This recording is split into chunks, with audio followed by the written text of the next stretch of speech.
नमस्कार साथियों, मैं ओम प्रकाश खोजा आप सबका इस वीडियो में हार्दिक स्वागत और अभिनंदन करता हूं। कैसे हो आप सभी? उम्मीद है सभी एकदम बढ़िया हो, स्वस्थ हो और अच्छे से अपना अध्ययन कर रहे हैं। आपने मेरे साथ में सामाजिक विज्ञान पढ़ना स्टार्ट कर दिया है। पाठ्य पुस्तक समकालीन भारत फर्स्ट चल रही है, जो कि आपके भूगोल विषय से संबंधित पुस्तक है। इसमें अध्याय क्रमांक 5 हम पढ़ रहे हैं। नाम है इसका प्राकृतिक वनस्पति तथा वन्य प्राणी। और इस वीडियो में हम बात करने वाले हैं भारत के औषधीय पादप। औषधीय पादपों की हम चर्चाएं करेंगे कि औषधीय पादप भारत में कौन कौन से हैं, इनका उपयोग किस प्रकार से होता है, ऐसी तमाम बातें करेंगे कि कौन कौन से औषधीय पादप है, उन पादपों का उपयोग किस रोग के उपचार में किया जाता है, शरीर में उन औषधीय पादपों का फायदा क्या होता है। ऐसी बहुत सारी विस्तार से हम चर्चाएं करने वाले हैं, तो लगातार वीडियो में साथ में बने रहना, बिल्कुल भी वीडियो को स्किप करना नहीं है। चलिए स्टार्ट करते हैं भारत के औषधीय पादपों की। औषधीय पादप क्या होता है?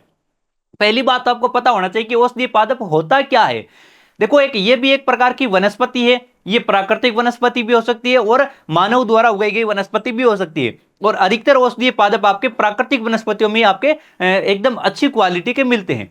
अगर आप औषधीय पादप की बात करें तो एक प्रकार की वनस्पति है। अब वनस्पति है तो ऐसी वनस्पतियां होती है उन वनस्पतियों में से कि इस प्रकार की कुछ चुनिंदा वनस्पतियां हैं जिनका उपयोग किसी रोग के उपचार में किया जा सकता है, आपके शरीर को रोगों से लड़ने के लिए तैयार करने में काम में लिया जा सकता है, आपके रोग प्रतिरोधक क्षमता बढ़ाने में काम में लिया जा सकता है। तो ऐसे आपके शरीर के फायदेमंद के लिए उसको एक दवाई के रूप में उसको काम में ले सकते हैं। यानी कि जो आप पौधे की जड़ ले लो, पौधे की छाल ले लो, पौधे की पत्तियां, पौधे के बीज, पौधे के फल, उन फलों से या फिर पत्तियों से निकाला गया रस, इस प्रकार से पौधे के विभिन्न भागों को हम किसी ना किसी प्रकार की दवाई बनाने के लिए काम में लेते हैं, तो वो पादप औषधीय पौधा कहलाता है।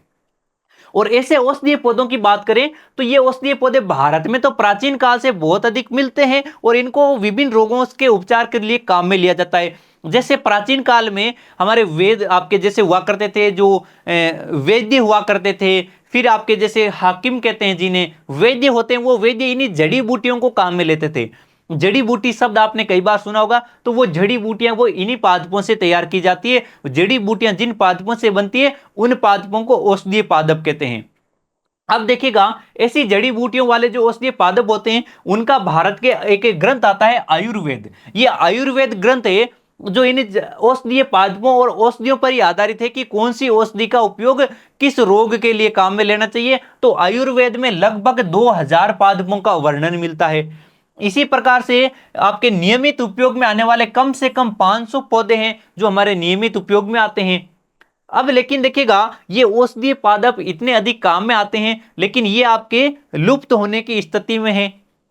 इनका आपके जैसे आपके ज्यादा अत्यधिक मात्रा में उपयोग हो जाता है, इनकी कटाई हो जाती है, तो लुप्त होने की स्थिति में होते हैं। तो ऐसे औषधीय पादप जो लुप्त होने की स्थिति में है, उन्हें विश्व संरक्षण संघ है वो अपनी लाल सूची में प्रकाशित करता है, जिन्हें आप रेड डाटा बुक कहते हैं। लाल आंकड़ों की सूची में प्रकाशित करता है। इस सूची के अंतर्गत 352 औषधीय पादपों को अंकित कर दिया गया है कि 352 औषधीय पादप हैं जो इसे आपके लाल सूची में प्रकाशित है। यानी कि ये बहुत ही आपके खतरे की स्थिति में कि ये लुप्त होने वाले हैं, प्रजातियां पृथ्वी से पूरे गायब होने वाले हैं।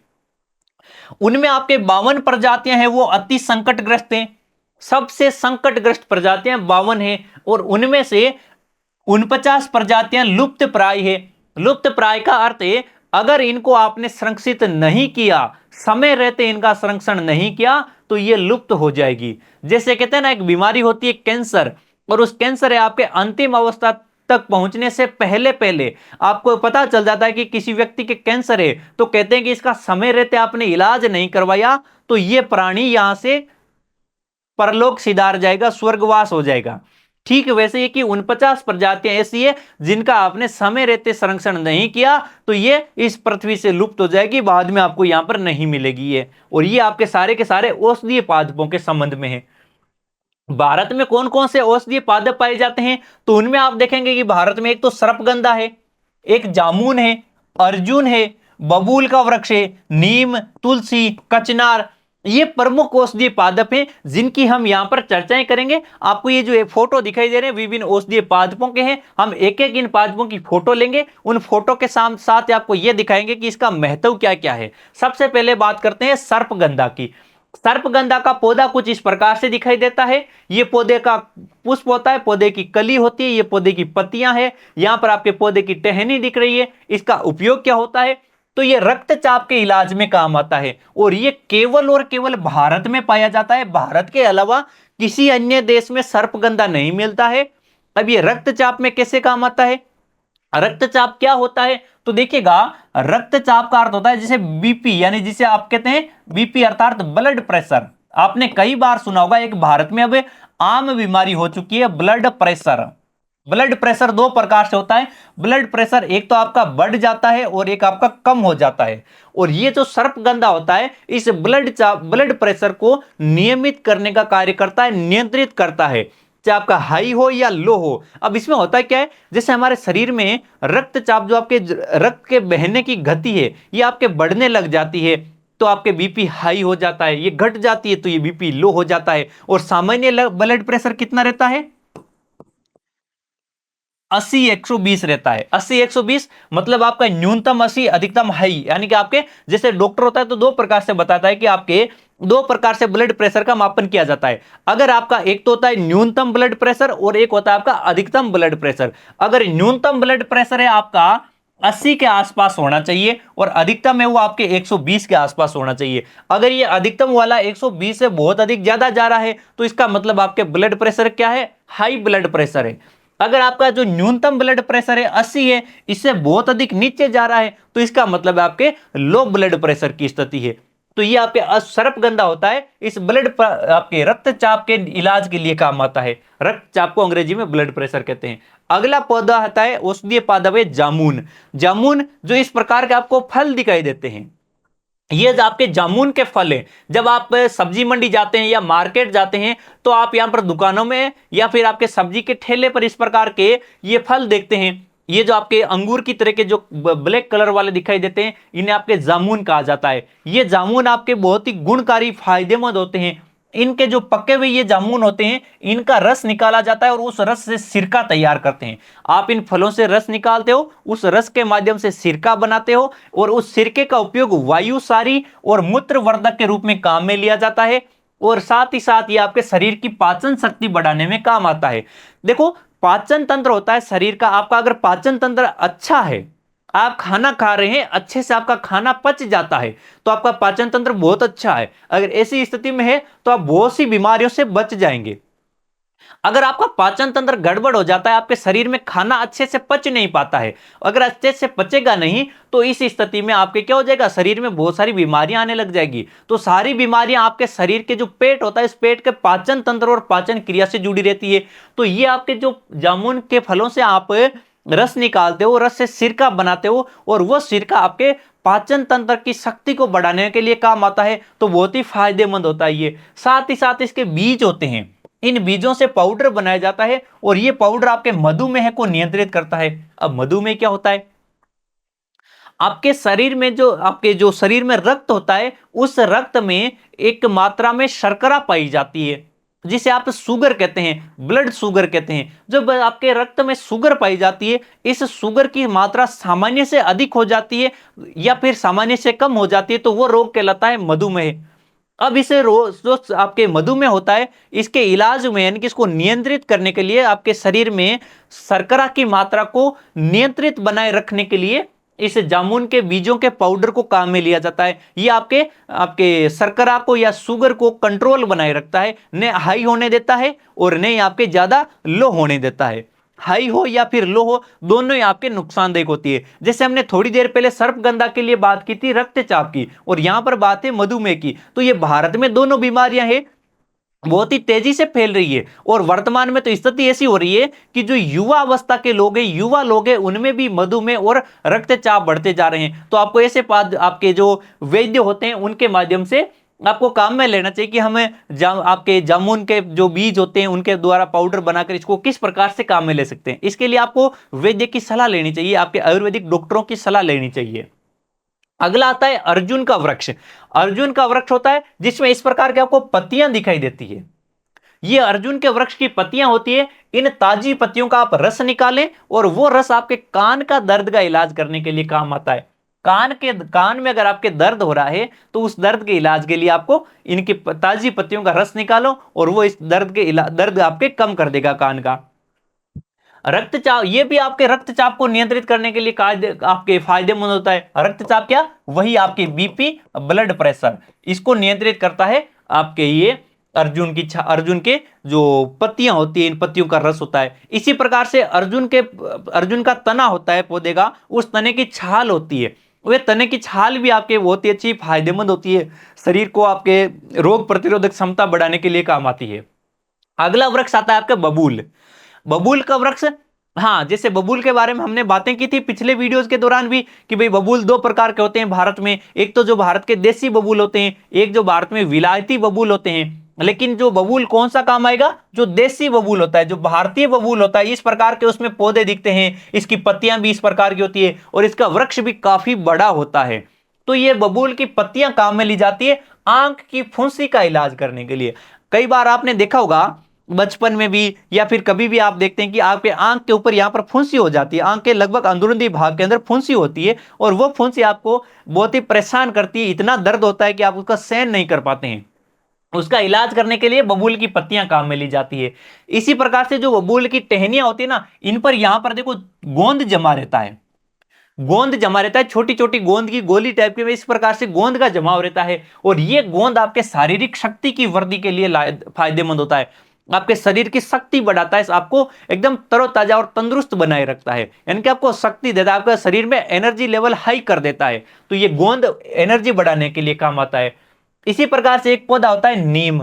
नीम को आप उत्तर भारत में बहुत से हर स्थान पर आप नीम के पौधे देख सकते हो। इस प्रकार के नीम की पत्तियां होती है और ये नीम की पत्तियां बहुत अधिक कड़वी होती है, लेकिन ये कड़वी पत्तियां बहुत ही फायदेमंद होती है। फायदा क्या रहता है, जैव और जीवाणु प्रतिरोधक होती है, यानी कि ये एंटीऑक्सीडेंट होते हैं, एंटीऑक्सीडेंट होते हैं। और नीम की पत्तियों के बारे में तो ये कहा जाता है कि अगर आप रोजाना नीम की पत्तियां खाएंगे तो आपको मच्छर नहीं काटेंगे कभी, और अगर आपके मच्छर काटेगा तो आपको उसके कोई शरीर में उसका कोई साइड इफेक्ट नहीं होगा। ये नहीं कि आपके मच्छर काटने से मलेरिया हो गया, नहीं, आप रोजाना नीम की पत्तियां खाते रहे तो आपके शरीर में एंटीऑक्सीडेंट या जीवाणु प्रतिरोधक क्षमता इतनी बढ़ जाएगी कि ऐसे जैसे मच्छरों की काटने की वजह से होने वाली बीमारी आपको होगी नहीं, कभी कभी नहीं होगी। मच्छर आपको ना मच्छर काटेंगे ना बीमारियां होगी आपको। तो ये आपके बहुत ही फायदेमंद चीज होती है नीम की पत्तियां। इसी प्रकार से आगे और पौधे देखें कुछ, तो उसमें एक आता है तुलसी का पौधा। कौन सा पौधा आता है, पौधा आता है आपके तुलसी का। तुलसी का पौधा जो आपके प्राय आप मंदिरों में देखते हैं, इस तुलसी की पूजा करते हुए आप देखते हैं भारत में, यानी कि भारत में बहुत से पौधों की पूजा की जाती है लेकिन तुलसी के पौधे की बहुत अधिक पूजा की जाती है। अब इसका औषधीय रूप में भी कुछ उपयोग होता है, बहुत अधिक उपयोग होता है। भारत में जिन पौधों की पूजा की जाती है, जिनको मंदिरों में विशेष रूप से स्थापित किया जाता है, उनके औषधीय गुण बहुत अधिक होते हैं। अब तुलसी के औषधीय गुण क्या है, तो इसका उपयोग आपके खांसी और जुकाम के लिए किया जाता है। खांसी और जुकाम एक आम बीमारी होती है, कभी भी हो सकते हैं, किसी को भी हो सकते हैं और जल्दी से ठीक भी हो जाते हैं। और कई बार ये खांसी और जुकाम होते हैं वो कोरोना के लक्षण हो सकते हैं। हाँ, तो इसमें इलाज क्या किया जाता है, तुलसी के पौधों को काम में लिया जाता है। अब इसका इलाज क्या है, अब तुलसी के पौधों को आप कैसे काम में ले सकते हो, सिंपल सी बात है, तुलसी के पौधों के क्या काम में लिया जाता है भाई, आप जैसे जो चाय बनाते हो, बिना दूध वाली चाय बनाओ और उसमें आपके तुलसी के पौधे डाल दो। ग्रीन टी बना रहे हो तो उसमें तुलसी के पौधे, आप तुलसी के पत्ते डाल दो। क्या करो, चाय बना रहे हो तो उसमें जैसे ग्रीन टी बनाओ या फिर आपके ब्लैक टी बनाओ, उसमें तुलसी के पत्ते डालकर उबाल लो, या फिर आप तुलसी के पत्तों का रस निकाल सकते हो। तो इस प्रकार से तुलसी के पत्तों को भी काम में लिया जाता है। तुलसी के बीज होते हैं, इनके भी बहुत अधिक फायदे होते हैं। तो इस प्रकार से तुलसी आपके बहुत ही अधिक फायदेमंद पौधा होता है आपके लिए। एक आता है आपके कचनार। ये कचनार का पौधा इस प्रकार का दिखता है और इस कचनार के पौधे में आपके देखिएगा इसकी पत्तियां होती है, पत्तियों के साथ में इसकी कलियां होती है। कलियां क्या होती है, जैसे ये तो इसका पुष्प है, पुष्प बनने से पहले ये कली बनी हुई है, ये आपके कलियां इसकी फायदेमंद होती है। साथ ही साथ इसकी जड़ें बहुत अधिक फायदेमंद होती है, लाभदायक होती है।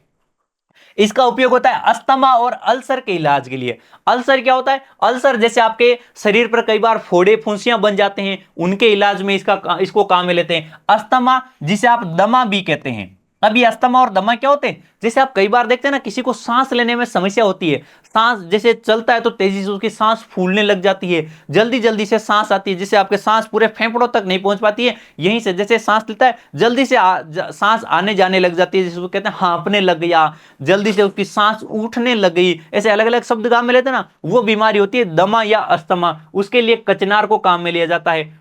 अब कचनार की आपके जड़ और कलियां होती है, वो पाचन शक्ति में सहायक होती है। इसकी कलियां और जड़ें हैं वो इस हमारे शरीर की पाचन शक्ति को बढ़ाने के लिए लाभदायक होती है। तो इस वीडियो का में आपने सीखा है भारत में पाए जाने वाले विभिन्न प्रकार के औषधीय पादप, उन औषधीय पादपों के क्या क्या गुण होते हैं, उनके क्या क्या लक्षण होते हैं, और वो कौन से रोग को इलाज करने के लिए काम आते हैं, शरीर की हमारी रोग प्रतिरोधक क्षमता बढ़ाने के लिए किस प्रकार से उनका उपयोग किया जा सकता है। तो ऐसी तमाम जानकारी आपने इस वीडियो में प्राप्त की है, और उम्मीद करता हूं कि आपने इनको अच्छे से समझ लिया है। तो आपका छोटा सा टेस्ट हो जाए और ये आपने कि भाई कितना सीखा है, आपका कितना वीडियो में ध्यान रहा है और कितना आपका ध्यान इधर उधर भटका है। तो इस छोटे से टेस्ट के माध्यम से आपका मूल्यांकन हो जाए। पहला सवाल है आपके सामने, आयुर्वेद में लगभग कितने पादपों का वर्णन मिलता है? 1000, 2000, 3000 या फिर 4000? देखिएगा, भारत का एक प्रमुख ग्रंथ आता है आयुर्वेद।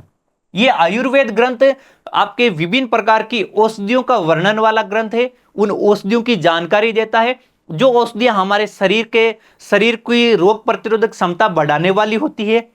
इसके साथ अगर रोग में आपके शरीर में कोई बीमारी आ जाए तो उस बीमारी का इलाज हमें कैसे करना है, ऐसे तमाम बातें इस आपके आयुर्वेद में लिखी गई है।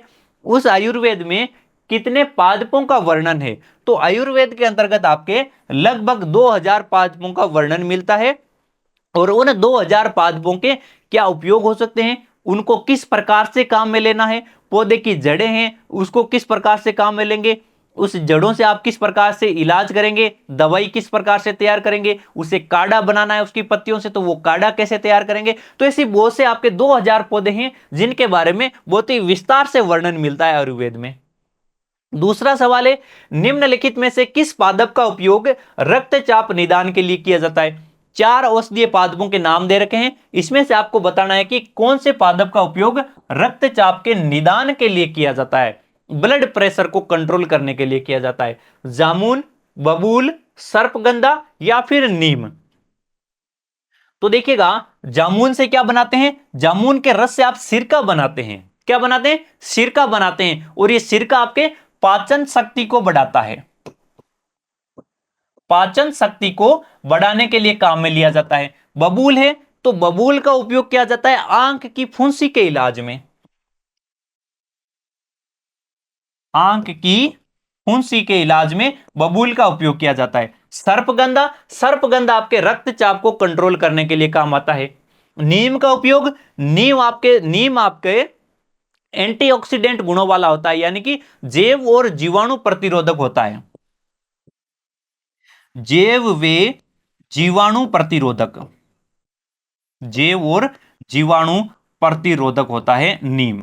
तो आपका राइट आंसर क्या रहा? सर्पगंधा है, जो कि रक्तचाप निदान के लिए काम में लिया जाता है। अगला सवाल, निम्नलिखित में से किस पादप का उपयोग अल्सर व दमा रोगों के निदान के लिए किया जाता है? कौन सा पादप है जिसका उपयोग अल्सर यानी कि जो फोड़े बनते हैं उनके इलाज के लिए, और दमा रोग जो आपके श्वसन संबंधी रोग होता है जिसे अस्थमा भी कहते हैं, दमे को क्या कहा जाता है? दूसरा नाम इसका अस्थमा भी आता है। इस दमा या अस्थमा के इलाज में काम में लिया जाता है। नीम, अर्जुन, तुलसी या फिर कचनार? कौन से पौधे को काम में लेते हैं आप? तो इसके लिए आपके दमा और अस्थमा के इलाज के लिए काम में लिया जाता है कचनार। कचनार दमा अस्थमा के लिए काम में लेते हैं। साथ ही साथ जो आपके दमा की कली और पुष्प होते हैं, ये आपके शरीर को आपके शक्तिवर्धक रूप में भी इसको काम में लिया जाता है। ठीक है, अब देखिएगा तुलसी है, तुलसी का प्रयोग किस में किया जाता है? खांसी और जुकाम में। किसमें काम में लेते हैं? खांसी और जुकाम में तुलसी को काम में लिया जाता है। नीम एंटीऑक्सीडेंट होता है आपके। इसी प्रकार से अर्जुन है, इस अर्जुन की पत्तियों को भी काम में लिया जाता है। अर्जुन है, अर्जुन की जो पत्तियां हैं उन पत्तियों से आप रस निकालते हो। किसे निकालते हो भाई? इसकी पत्तियों से रस निकालते हो, और ये रस आपके कान का दर्द ठीक करता है, कान का दर्द ठीक करता है। और नीम के अंदर क्या होते हैं? नीम आपके जैव और जीवाणु प्रतिरोधक होता है, जैव और जीवाणु प्रतिरोधक होता है। तो इस प्रकार से ये औषधीय पादप हैं भारत के। इन औषधीय पादपों के क्या क्या उपयोग हो सकते हैं और इन औषधीय पादपों से कौन सी बीमारियों का इलाज किया जाता है, इनके सभी औषधीय पादपों के लक्षण और गुण मैंने आपको बहुत ही अच्छे से समझाए। उम्मीद करता हूं कि इनको आपने अच्छे से समझा है और आप इन सब का अच्छे से रिवीजन भी करेंगे। मैंने जितने भी बिंदुओं पर चर्चाएं की है अब तक इस अध्याय में, आप इन सब पर अच्छे से आप इनको रिवाइज करते रहना। अगर आपको समझ में नहीं आया तो वीडियो को एक बार फिर से देखना, आपके लिए बार बार देखने की सुविधा उपलब्ध रहती है। साथ ही साथ आप अपनी पाठ्य पुस्तक के माध्यम से भी इनका रिवाइज करते रहना। जो हम यहाँ पर आपको वीडियो के माध्यम से आपको एक्सप्लेन करते हैं, उसके तुरंत बाद आपको एक बार आपकी पुस्तक में से जल्दी उसको देखना होता है कि आपने क्या लिखा है। अगर आपने एक बार वीडियो देख लिया है और उसको 24 घंटे के अंदर अंदर आप अपनी पाठ्य पुस्तक के माध्यम से उसका फिर से रिवाइज करेंगे ना, तो आपके वो स्थायी रूप से इस मस्तिष्क में छप जाएगा और आपको याद रहेगा। फिर आपको एग्जाम्स के समय जाकर केवल एक दिन पहले उसका रिवाइज करना होता है, तब आप अच्छे मार्क्स से लेकर आ जाएंगे। तो मिलते हैं आपसे अगले वीडियो में इसी आशा के साथ में कि आप अच्छे से पढ़ते रहेंगे, अच्छे से रिवीजन करते रहेंगे और अपने स्वास्थ्य का भी अच्छे से ध्यान रखेंगे।